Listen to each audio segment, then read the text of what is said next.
नमस्कार, मैं हूं आपके साथ अभिषेक पुंडीर।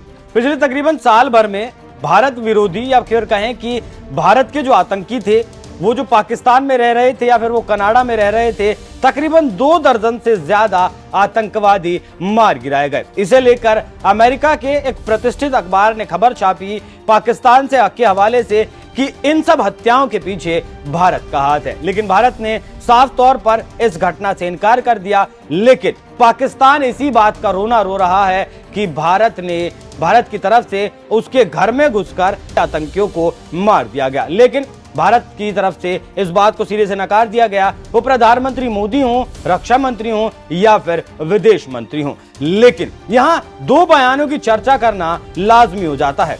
पहला बयान है प्रधानमंत्री नरेंद्र मोदी का, जिन्होंने एक रैली के दौरान कहा कि भारत अब घर में घुसकर मारता है। और दूसरा बयान है राजनाथ सिंह का, जिन्होंने कहा कि भारत का जो सीमा पार के आतंकियों से टैकल करने का जो दृष्टिकोण था वो अब बदल गया है। इन्हीं दोनों घटनाओं को जोड़कर अब देखा जा रहा है और मामला अमेरिका तक पहुंचा दिया गया। हालांकि पाकिस्तान ने गुहार लगाई अमेरिका से कि अमेरिका इस मामले में दखलंदाजी करे, भारत के साथ बातचीत करे। लेकिन अमेरिका ने साफ तौर पर पाकिस्तान के मंसूबों पर पानी फेर दिया, उसके सपनों को नेस्तनाबूद कर दिया और कह दिया कि ये भारत और पाकिस्तान का आपसी तनाव है, इसके बीच में वो नहीं पड़ने वाला।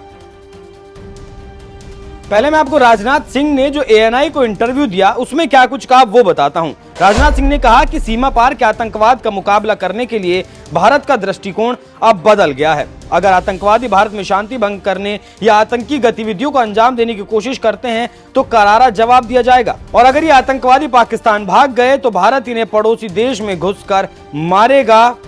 वहीं दूसरी तरफ प्रधानमंत्री नरेंद्र मोदी ने उत्तराखंड में एक चुनावी रैली के दौरान कहा कि जब भी देश में हमारी कमजोर सरकार रही, हमारे दुश्मनों ने फायदा उठाया। इस मजबूत सरकार में आतंकवादियों को घर में घुसकर मारा जाता है।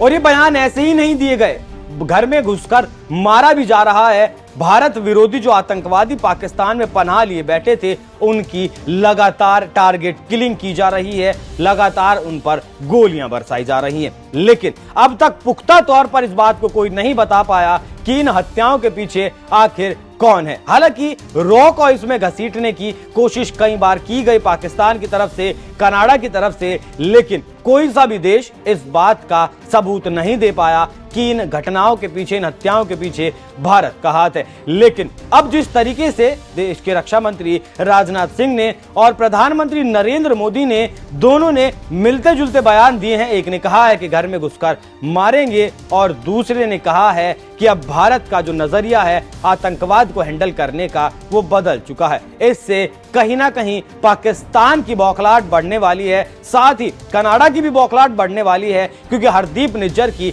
जब हत्या की गई थी उसमें भी कनाडा ने सीधे सीधे भारत पर इसका आरोप लगाया था। लेकिन जब सबूत सामने रखने की बारी आई तो कनाडा भी बैकफुट पर पहुंच गया और सीधा सीधा भारत से टकराने की उसने जरूरत नहीं की। लेकिन पाकिस्तान लगातार फड़फड़ा रहा है और भारत को इसमें घसीटने की कोशिश कर रहा है। लेकिन जो अमेरिका से वो मध्यस्थता की उम्मीद लगाए बैठा था उसके मंसूबों पर पानी फिर गया है। तो जिस तरीके से नए भारत की तस्वीर अब दुनिया में बदल रही है उस पर आपकी क्या कुछ राय है, कमेंट कर अपनी राय हमें जरूर बताएं। नमस्कार।